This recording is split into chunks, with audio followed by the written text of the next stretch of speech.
There's a popular quote going around at the moment. The person you will be in 5 years is based on the books you read and the people you hang around with today. This is quite true, but it applies to everything else as well. The person you will be in the future is based on everything you do today, the people you hang around with, but more so the people you listen to, the opinions you believe, the books you read, or the videos you watch. All the information you take in, positive or negative, will affect your future. The workouts you do or don't do, that will show up in the future. The foods you eat today will affect your future on a visual and energy level. The same is true with your thoughts and information. What you feed your mind will shape your future. If all you do is take in garbage, guess what your future is going to be made up of? Commit to feed your mind with successful thoughts and surround yourself with those who have the same ambition. It doesn't matter where you get your information from. You may read, you may get it from podcasts or videos. It doesn't matter. Just make sure you keep feeding your mind every day.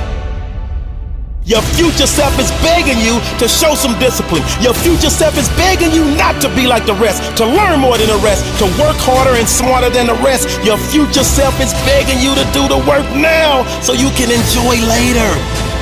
If you don't feed your mind with success, it will rot with mediocrity. What you do every day will dictate your future. What you want out of life, you must put it in. If you want success, put it in there. If you want health and fitness, put it in. If you want peace and happiness, put it in. Your actions will equal your results. My mind is strong. I am strong. My thoughts are strong. My beliefs are strong. My life is strong. They say I can't. I can. They say I won't. I will. They say I'm not. I am. I am limitless. I am. I am. There's nothing I cannot be. Nothing I cannot do. Nothing I cannot have. In my mind, there are no limits. I am limitless.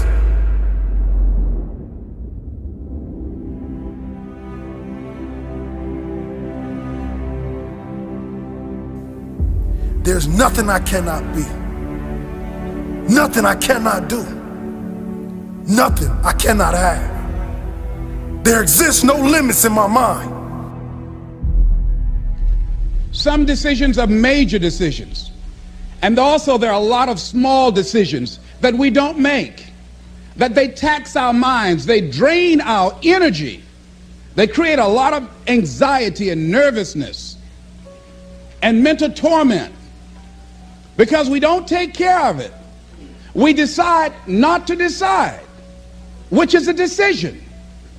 Deciding to decide, to act, is a major, major challenge for all of us at different points in different areas of our lives.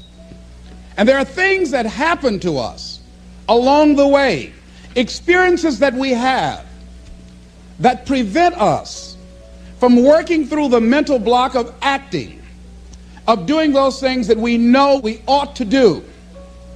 And so what I want you to think about is, what is there that you know you need to do, that you want to do this, but for some reason or another, you've been holding back. For some reason or another, you just have not been able to gather your nerves or be able to work through the procrastinating or putting it off or justifying or blaming. Some reason or another, you just haven't done it. And you know you ought to do this. You really want to do this, but you don't know why you haven't done it. Anybody know what I'm talking about? Raise your hand, please. Okay, then I've got company here this evening. I'm not talking to myself. Now, first of all, we know that this is not easy. Because in order to begin to reinvent your life, you've got to make a conscious, deliberate, determined effort. That you really have got to put all of yourself into it. It's very challenging to act, to do those things. There are times when you're looking at it and you say, I know I need to do this, but I don't feel like it. I don't want to do it. I know I need to do it, yet leave me alone. No. I don't want to do it. So what do we do? What are those things that cause us to do like that? I think that among the things that prevent us from acting is the fear of failure. And if you've already failed, you don't want to fail again. The pain of that, the disappointment, the fear of loss is another thing. Because many times when we do those things that we know we need to do, we feel that we might lose somebody that we love very much and care about. We don't want to hurt anybody. Many of us don't act because we want other people's approval. We want everybody to like us and to accept us. And that's not possible. Many of us don't do the things that we want to do and don't act because of lack of self-confidence. We don't believe enough in ourselves. I have a friend who's been working on a job where she's miserable, talented, want to go to another place that she can do what she wants to do and make the kind of money that she would like to make, and had some offers. But because of her fear and her lack of self-confidence of things might not work out, she won't take a chance on herself. So there she is spending 8 hours a day, 5 days a week, and she's miserable. She hates to go to work. They're not paying her what she's worth. She knows it. But yet and still, she won't do that which she knows she must do, and it's wearing her out. There are a lot of people that their jobs are making them sick because they won't act. You check out the absenteeism and the people that are depressed. You see them coming to work angry. How you doing? I don't know. Just leave me alone. It's not even 9 o'clock yet. You're talking about good morning.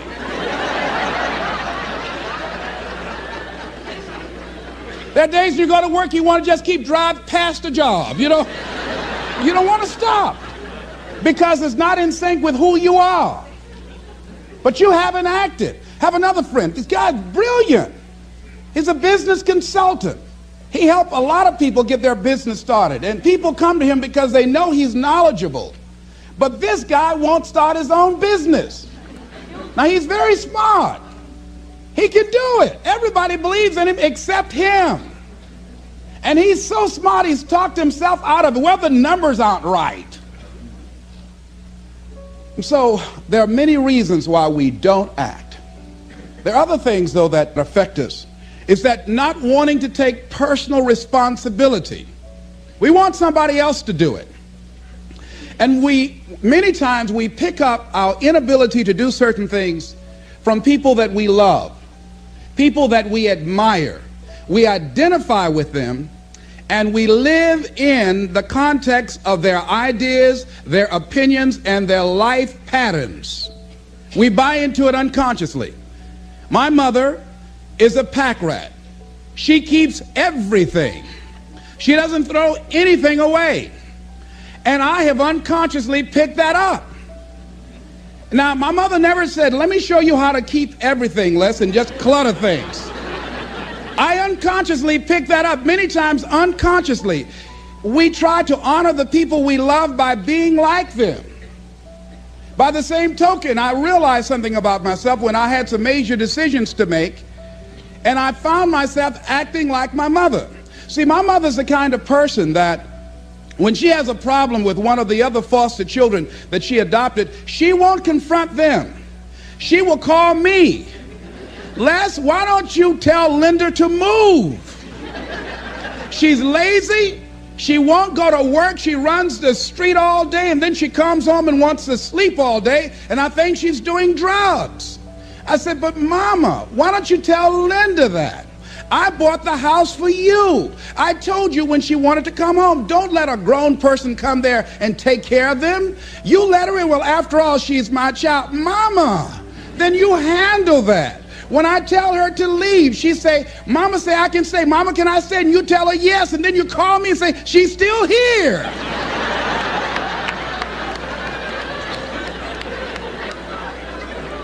Why worry me with this? So Mama hasn't developed the courage to act on that. Some people won't act until there's a crisis situation. When Linda started stealing from Mama and took her Social Security check to get some drugs, Mama got some courage to say, get out of here. And don't ever come back. But she wouldn't do it until then. And see, we don't have to wait until a crisis situation. I have a friend that has been having a challenge with losing weight. Both of us have been dealing with that challenge. And for the past 40 years, he's always seemed like weighed over 235 pounds. And so he said, man, I just can't lose weight. I'm big boned. I said, Bud, I've never seen any fat skeletons.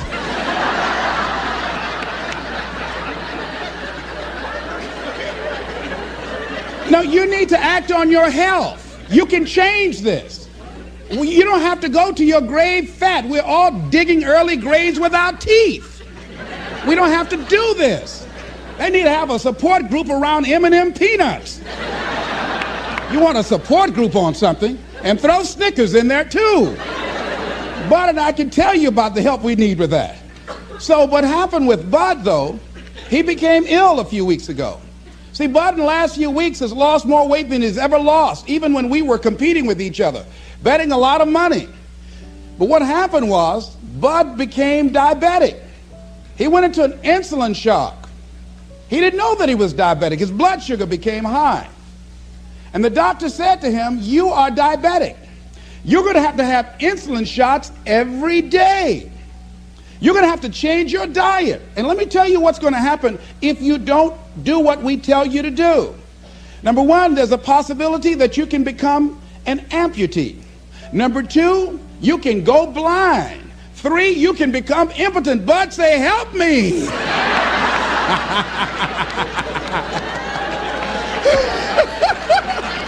Like those guys with Paul, when Paul broke out of jail, those guys say, tell me what I must do to be saved. Bud wanted to be saved. I said, Bud, you want one of my peanut butter and jelly sandwiches? No. I said, Bud, I can't believe you're eating vegetables, man. You're exercising. He said, that's right, and jogging in place too.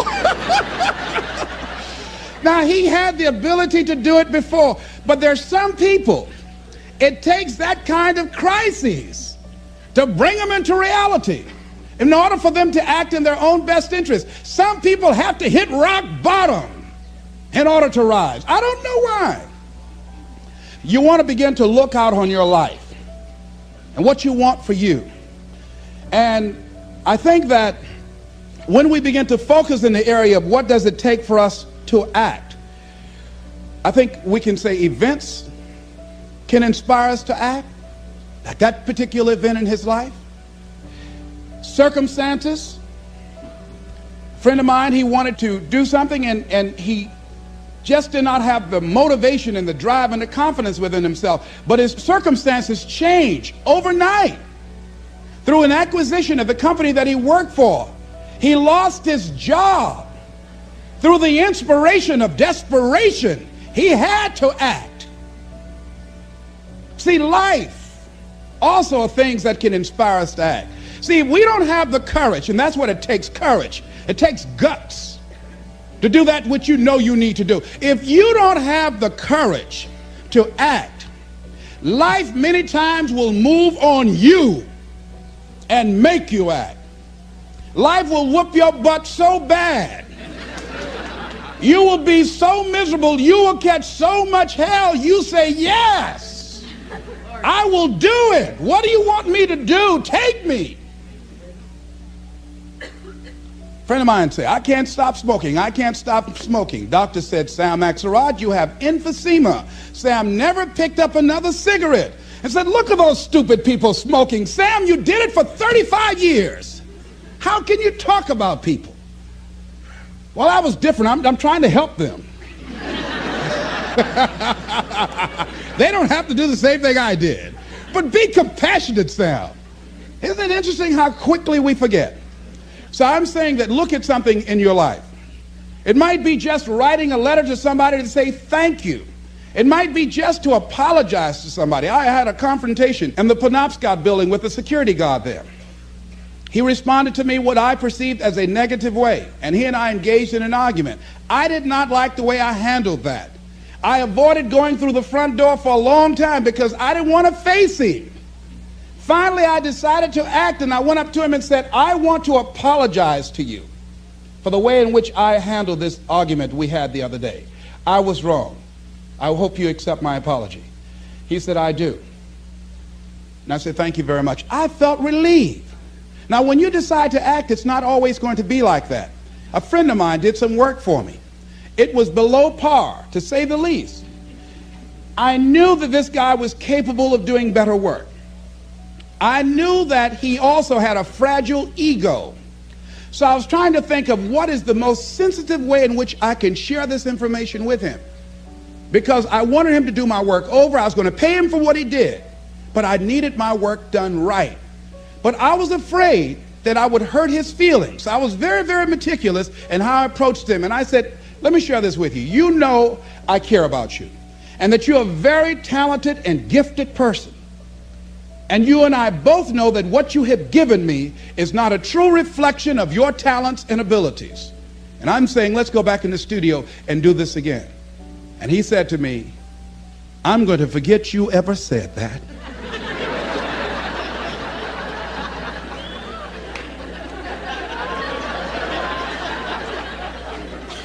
I was wiped out.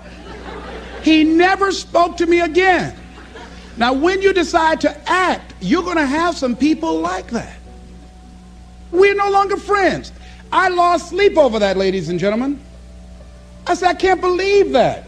I remember sitting up one night looking at the phone. I said, I got to call him. He said, no. Then I said, no, forget that. I called, man, look here, we've been knowing each other too long to allow this to come between us. He said, don't call me anymore, and hung up. And then I wanted to think about what can I do to make it up to him, and then something came to me, Les, what do you have to prove? See, many things we don't do is because of the fact we want people to like us. There's some necessary losses in life. When you decide acting in your best interest, you're going to lose some friends. Everybody's not going to approve of you. There's some people that won't like you. Who do you think you are? You're arrogant. What do you think you can do? You think you can get away with that? You're selfish. Thanks, I got that. It's my life. And so what I'm saying to you is that as you begin to look out on your life, this is challenging. This is not easy acting. So what are the things that we can begin to do to harness our will? Number one, you've got to bring it out and look at it. You've got to take the power out of it. You've got to expose it to the truth. And the truth is that it has no power over you. So write down something you want to act on, but for some reason that you've been holding back, and look at it. The next thing is, ask yourself the question, is it helping you to continue to put it off? If it's an asset for you to continue to procrastinate, then continue to do that. But if it's a liability for you, if it's causing you some mental and some emotional challenges, or perhaps a financial problem, look at that. Examine that for what it is. Next step, ask yourself, what's blocking you? What's preventing you from acting? Why don't you have the courage to handle that? Why won't you face that? What are you running away from? What kind of avoidance behavior are you engaged in? Next is, what is the worst thing that can happen when you take action? So I looked at that, and I said, what's the worst thing can happen when I tell him this? He can say, I don't like you, and he did. Now what happened? I experienced that, I looked at that, I saw that, and guess what, ladies and gentlemen? I didn't die. My feelings were hurt a little bit. I lost some sleep about it, and sometimes I think about it when I drive past his house, but I'm still here. It's uncomfortable, but it's okay. It doesn't bother me anymore. I've gotten used to it now. So what is the worst thing that can happen? I want you to visualize that, experience that, feel the nervousness and the discomfort. And the more you run it in your mind, the less power that it will have.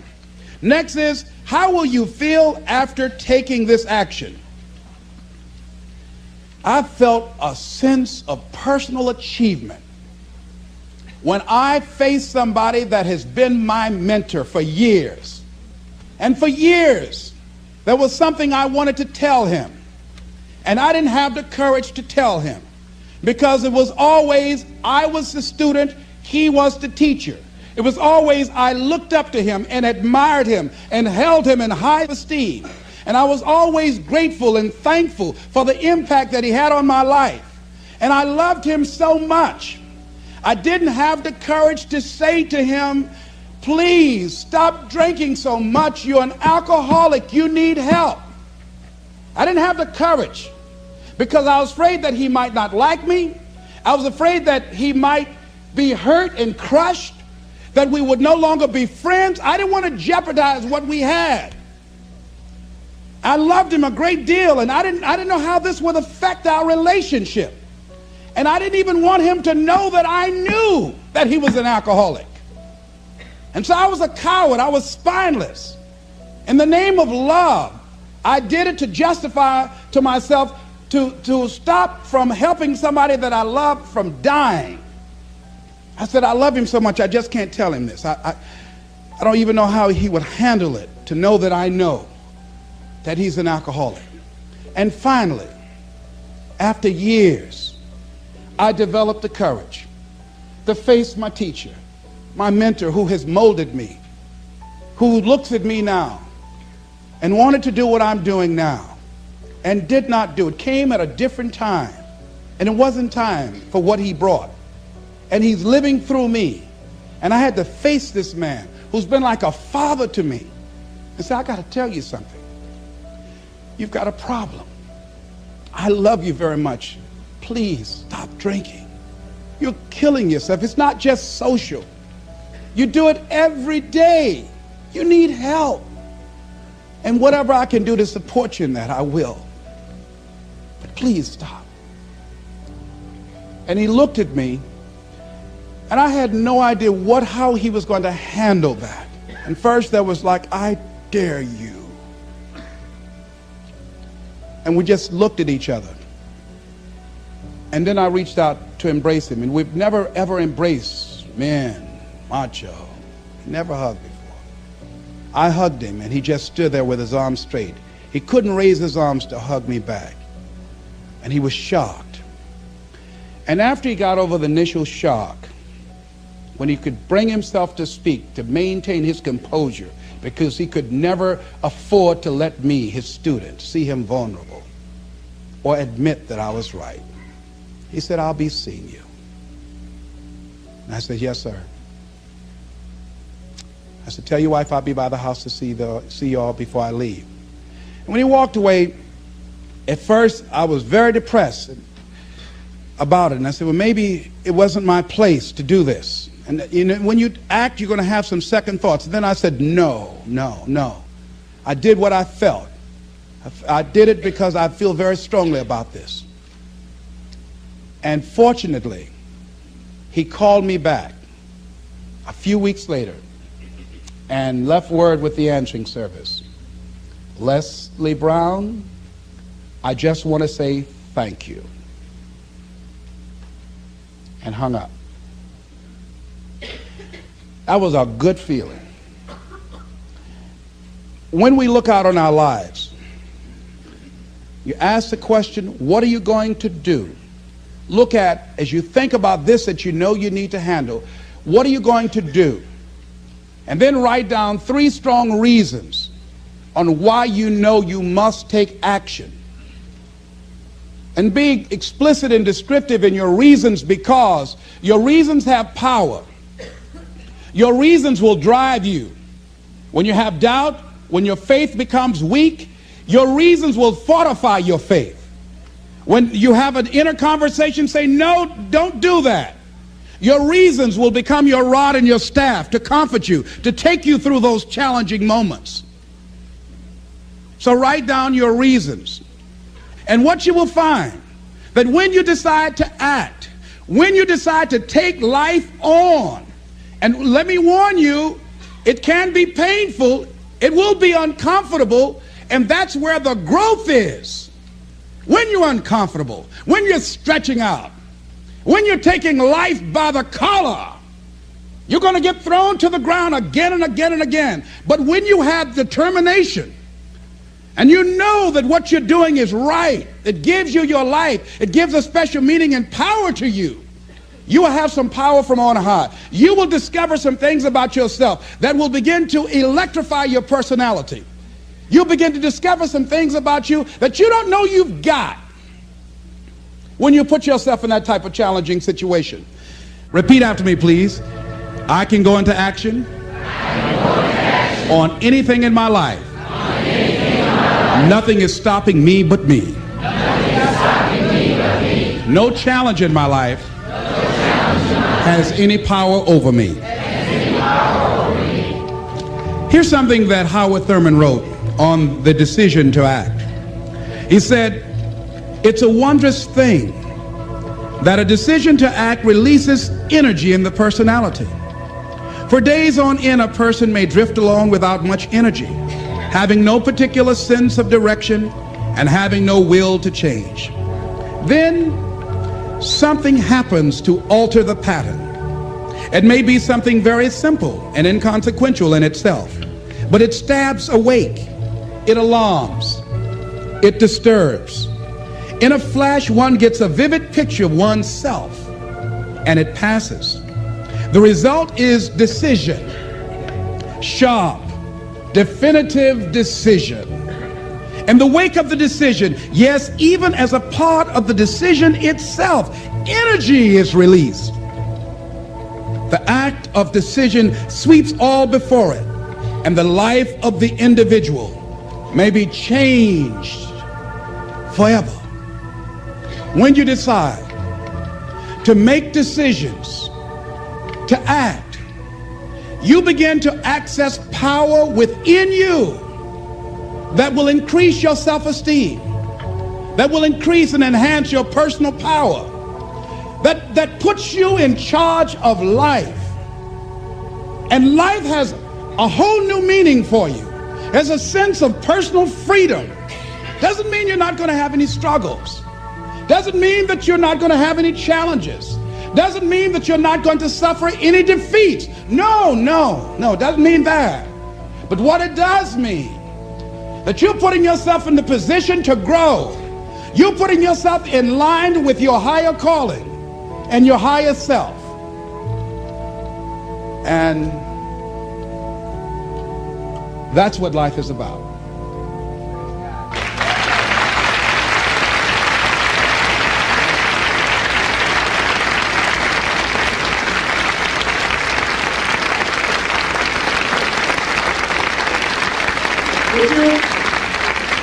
Would you join me in this affirmation, please? Everybody stand, please. I'm standing up to life and the challenges in my life. I'm going to use all of me. All of my courage, my faith, determination, and any help and support that I can give anyone to realize their greatness. Together we can. Shake somebody's hand on your right and left and say, you got what it takes.